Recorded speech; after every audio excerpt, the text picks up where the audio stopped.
Technology. It's all around us, everywhere we look. Every day, new advances are made in the world of technology. Computers have progressed to the point of being involved in every facet of life. In the medical field, nanotechnology has enabled us to perform surgeries never thought possible before. Sophisticated military technology has turned war into something less reliant on foot soldiers and more on drones, lasers, hypersonic speeds, and more. The automobile has progressed into what are now termed supercars, capable of speeds never dreamed possible by the early inventors. Artificial intelligence is being incorporated into everything, with robots now accomplishing tasks that humans aren't even physically capable of doing. The tasks that used to require several room-sized machines can now be accomplished by a handheld device, a smartphone, no bigger than your hand. Technology, of course, certainly has its place. But there are many individuals and organizations who still think about the good old days, when inventions and technology was in its infancy, and the majority of labor was accomplished by good old-fashioned blood, sweat, and tears. And truly, we wouldn't have all this technology if it weren't for the hard work, experiments, inventions, successes, and failures of those who came before us. It's important to remember where we came from and all the hard work that went into developing the amazing technology we see today. The SHS Historical Society is one such organization that believes in keeping our history alive, especially the local history of the Sayre, Pennsylvania area. With an official birth date of March 14, 1989, the Sayre Historical Society came into existence through the prominent efforts of James R. Nobles, the Society's first president. With over 500 due-paying members, the Society quickly grew, and artifacts of historical significance to the Sayre area started pouring in from private individuals who had these items tucked away in attics, basements, and storage units. With the sincere desire to share these items with the public, in the interest of keeping Sayre's history alive, the Sayre Historical Society began to look for a place large enough where these items could safely be shared with the public in a museum type of setting. Almost as if by fate, in 2002, the former Lehigh Valley Railroad train station became available and was perfect for fulfilling this purpose. Largely through the efforts of Henry Farley, another founder, past president, and current trustee of the Sayre Historical Society, as well as current Sayre mayor, the train station was obtained for the museum's use. In December of that year, a 99-year lease was signed with Sayre Borough, and renovations began to house the new museum. Not only could museum-quality items be showcased for the public, but they would be showcased in a building that, in and of itself, was historically significant. How historically significant, you ask? Well, to give you just a small idea, President Theodore Roosevelt stopped over in Sayre and Waverly area on the train when he was switching over to the Erie Railroad line on his trip from Jersey City, New Jersey to Chautauqua, New York. Yes, the Sayre Historical Society Museum has a piece of that history on display. Originally built in 1881 to replace a station that burned in 1875, this large, high Victorian Gothic-style structure has details in the Queen Anne motif and was the pride of the Lehigh Valley Railroad and Sayre Borough. Much of the exterior remains the same as it was over 100 years ago, with just a few minor changes taking place. Now, you may be asking yourself, is there really anything interesting to see at this historical museum? Well, come along inside and take a little tour. Now, when going inside, we might as well start at the far end. And as you will remember, this was a passenger station for the Lehigh Valley Railroad and the Black Diamond Express, so why not start with the railroad history? In the far back, you'll see a beautiful model railroad set up. Kids of all ages will enjoy seeing the train make its way around this track. Watch as it enters into mountain tunnels and passes through little quaint villages, passing into the coal mining areas. Moving into the next room, we'll see this beautiful model steam train built by Francis David Gorman. Mr. Gorman lived locally here in Sayre, and he, believe it or not, built this whole model on his kitchen table. Well, when he passed away, his children got this train, and when they passed away, the grandchildren inherited it. Fortunately for the museum, the grandchildren thought it would be best displayed here at the museum for everybody to enjoy. Now, I don't know how many of you have had the opportunity to actually ride in a train car, but if you haven't, there's a display for you. 2 seats from a train are set up with a beautiful backdrop, making it look like you are actually riding in a car. Take a moment to immerse yourself in the surroundings. Notice the conductor standing nearby with an actual Lehigh Valley Railroad outfit, showing what it looked like back in the early days. Also on display, you'll see various items from the Lehigh Valley Railroad: a salt shaker, silver fork, the plate, even a creamer that was all used on the dining car. You'll see a reproduction menu, maps, and ticket stubs, all having to do with the Lehigh Valley Railroad.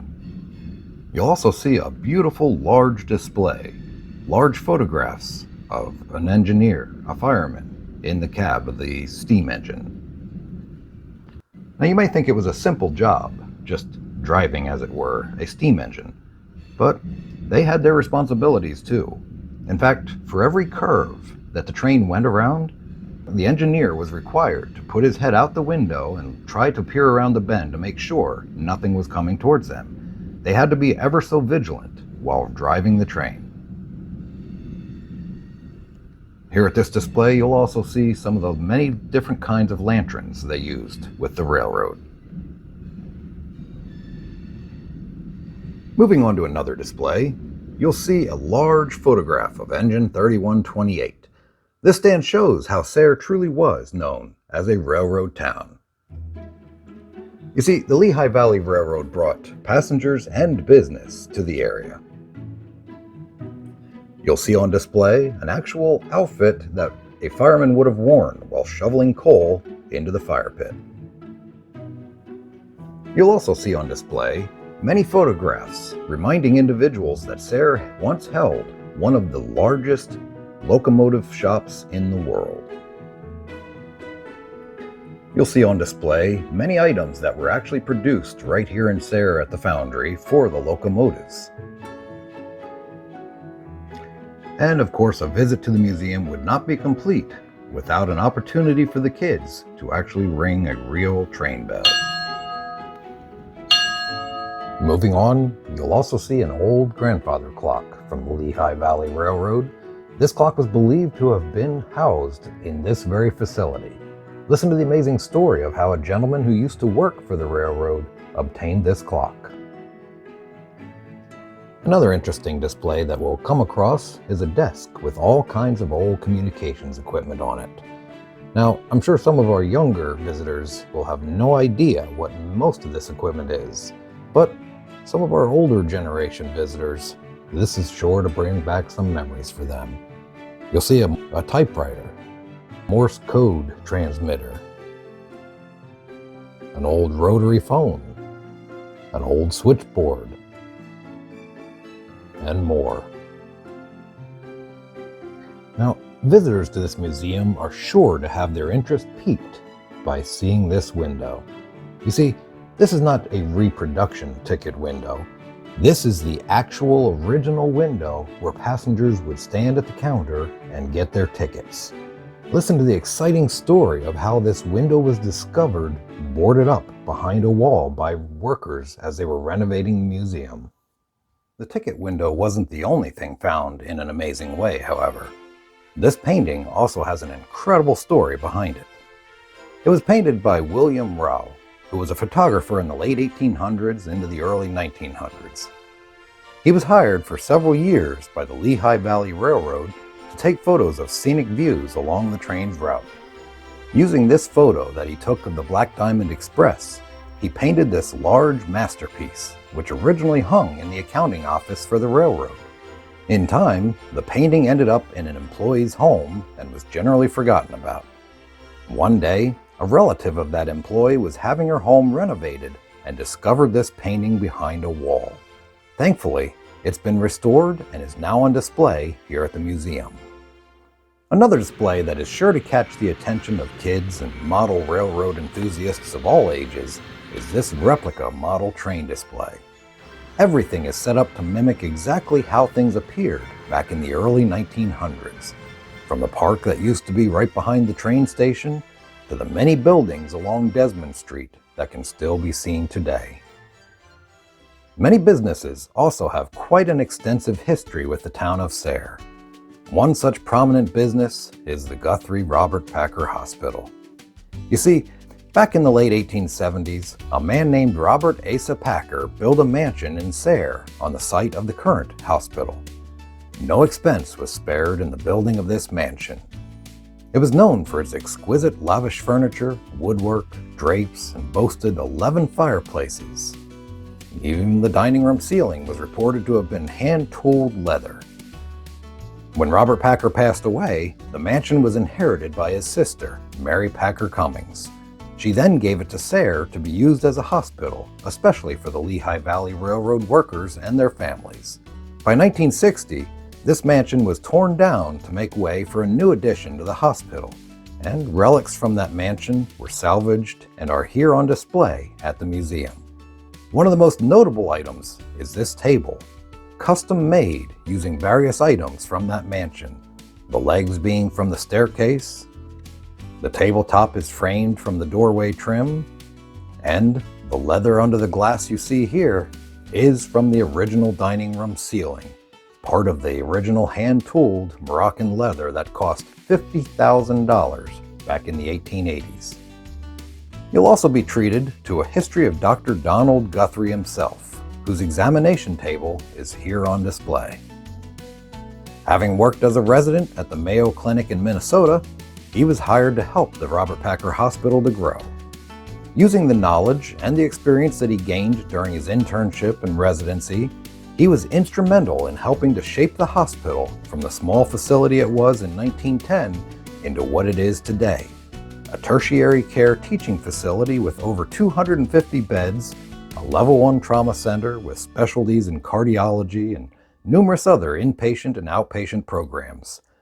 Guthrie Robert Packer Hospital is also home to Guthrie Air, a regional aeromedical helicopter program, and boasts their very own hospital-based ambulance service, providing advanced life support to much of Bradford and the surrounding counties. The Lehigh Valley Railroad also played a significant role in transporting many individuals from Sayre and the surrounding areas who were enlisted in the armed forces. This photo shows a large group ready to board the train. The gentleman on the left in the dark jacket is George Tomasky. His family took this photo and, after his death, gave the photo to the Sayre Historical Society. Now, in an effort to show just a small part of our appreciation to the men and women who've put their lives on the line to protect our freedoms, you'll find several military uniforms on display. This uniform belonged to Owen Henry Fassett Jr. He served in the U.S. Army Security Agency and served 2 years in Germany. The next 2 uniforms on display belonged to Helen Van Gilder Politi. She served in the Women's Army Corps from 1943 to 1945 in London and Paris. A third display showcases the dress uniform of General James W. Davenport. He wore this uniform during his career in the U.S. Marines from 1907 to 1922. He served during World War I, World War II, and then served as mayor of Sayre. He also was employed by the Lehigh Valley Railroad, and for 40 years he worked as an engineer. In fact, it's interesting to note, when the Black Diamond Express made its last run on May 11, 1959, General James Davenport was at the throttle. The Sayre area is also rich with religious influences. On display here at the museum is this reed pump organ from the original Lutheran church on Elmer Avenue. Purchased around 1880, this organ is over 140 years old. The stained glass window you see here also was taken from that same church and has been preserved by the Sayre Historical Society. Now, there are numerous other items to see here at the museum. a history of the different nationalities that have played a significant role in shaping Sayre into what it is today. Like, for example, this display of an old Sayre Ukes baseball uniform. Or the displays of Italian restaurant entrepreneurs, with restaurants and bakeries still in business today. Old signs and placards. And far too many more items to be able to show in this video. So we encourage you to come out to the Sayre Historical Society Museum, learn all about the amazing history of our area, browse the gift shop, pick up a souvenir, become a member of the Sayre Historical Society, and see how you may be able to contribute to keeping our history alive. Thank you for watching. Please visit www.sayrehistoricalsociety.org for more information.